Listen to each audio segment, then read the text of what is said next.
Olá, boa tarde. Como na HIT a notícia não para, você confere agora as principais notícias do Brasil e do mundo desta quinta-feira, dia 30 de novembro.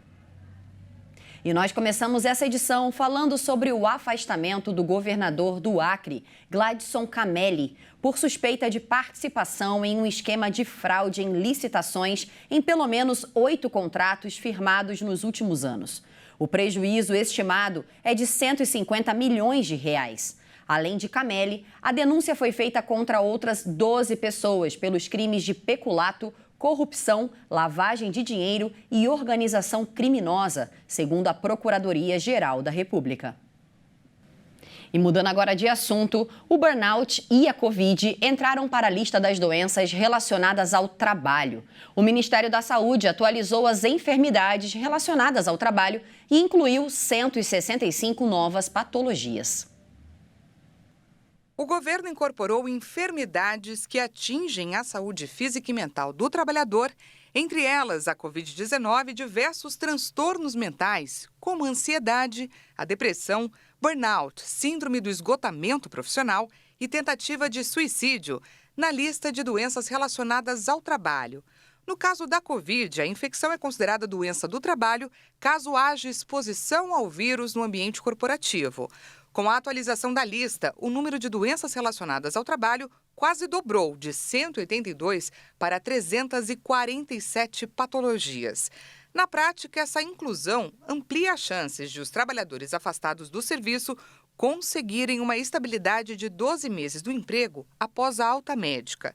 Para que o funcionário possa ser afastado do trabalho por doença, ele precisa receber um atestado médico com um pedido de afastamento. O que gera o direito ao benefício é a incapacidade de exercer a sua atividade profissional por consequência do problema. Os primeiros 15 dias de afastamento são custeados pela empresa e depois a responsabilidade é transferida ao INSS. Uma perícia médica vai avaliar o tempo necessário de afastamento e se ele tem direito ao auxílio-doença. A inclusão das patologias visa contribuir para a criação de medidas de assistência e vigilância como forma de tornar mais seguro o ambiente de trabalho. De acordo com a pasta da saúde, o SUS atendeu quase 3 milhões de casos de doenças relacionadas ao trabalho entre 2007 e 2022. Entre as ocorrências, 52,9% são relacionadas a acidentes graves. O texto passou pelo crivo dos Ministérios do Trabalho e Emprego e da Previdência Social. A portaria passa a valer após 30 dias da publicação. Nesta quinta-feira, a embaixada confirmou que há um brasileiro entre os reféns do Hamas e que está em negociação para sua liberação. A família de Michel, de 59 anos, informou que ele está desaparecido desde o dia 7 de outubro. A diplomacia foi informada sobre a situação por autoridades israelenses. Procurado, o Itamaraty ainda não se manifestou. Até então, o governo brasileiro vinha informando que estava em contato com as autoridades locais e que o assunto estava restrito à família. A representação brasileira reportou que o embaixador do Brasil em Israel encontrou-se nesta manhã com a irmã do único brasileiro refém em Gaza. Autoridades brasileiras da embaixada destacaram que todos os esforços estão sendo feitos para o resgate de Michel. Nos destaques internacionais, a menos de 2 semanas da posse do ultraliberal Javier Milei na presidência, a OCDE recomendou que a Argentina foque em estratégias e reformas para impulsionar o crescimento econômico. O Congresso argentino ratificou a eleição de Javier Milei como presidente da Argentina e Victoria Villarroel como vice.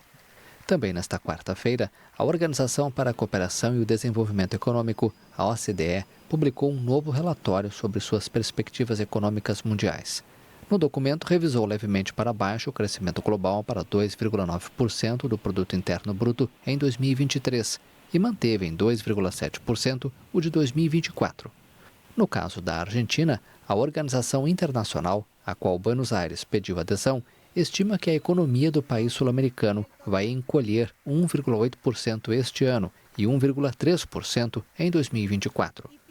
A inflação passará de 124% este ano para 157% em 2024.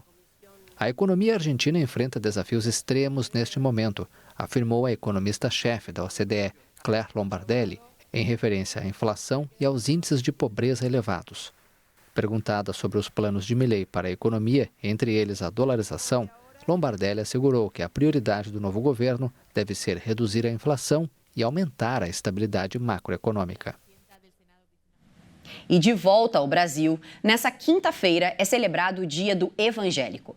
A data foi criada em 1995 na Câmara Legislativa do Distrito Federal, mas foi só em 2010, 15 anos depois, que foi criada a lei que institui o dia de hoje como o Dia Nacional do Evangélico. Segundo o IBGE, os evangélicos fazem parte do segmento religioso que mais cresceu no Brasil nos últimos 30 anos.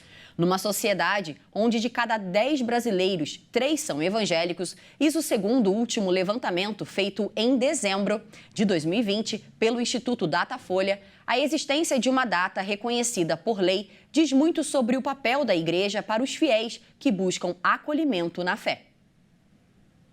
Amigos da HIT TV, eu sou o pastor Carlos Henrique, estou passando aqui para falar de hoje, 30 de novembro, o dia do evangélico. O que é evangélico, pastor Carlos?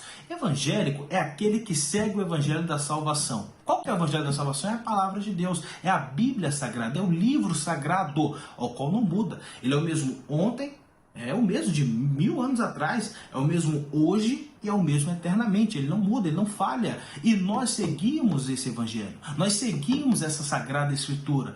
A Bíblia é como se fosse uma bússola, como se fosse um mapa, como se fosse uma direção para as pessoas. E é muito importante o evangélico na sociedade porque ele leva essa esperança, ele leva essa direção, ele leva a luz para essas pessoas. E nós não podemos nos envergonhar do Evangelho. A Bíblia diz aqui em Romanos 1,16, porque não me envergonho do Evangelho de Cristo, pois é o poder de Deus para a salvação. Ele tem a salvação para toda a humanidade, tem a salvação para todas as pessoas, para todos da sociedade e para todo mundo. E em nenhum outro há salvação. Isso está onde? Lá em Atos 4,12. Não há salvação em outro lugar, somente na palavra. É muito importante o dia do evangélico, é muito importante até mesmo ser uma lei, porque nesse dia nós comemoramos, nós aqui verdadeiramente damos graças a Deus, louvamos a Deus por essa vitória. Então, que Deus abençoe, é o dia do evangélico, o dia daqueles que seguem a Cristo, o dia daqueles que seguem a palavra, daqueles que andam de acordo com a Bíblia Sagrada. Ele é o único caminho, a única verdade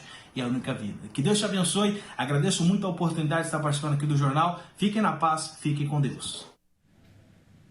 Essa edição fica por aqui, mas logo mais a Maria Alice Dias volta às 16 horas com mais notícias do Brasil e do mundo. Muito obrigada pela sua companhia, um excelente dia para você. Tchau, tchau.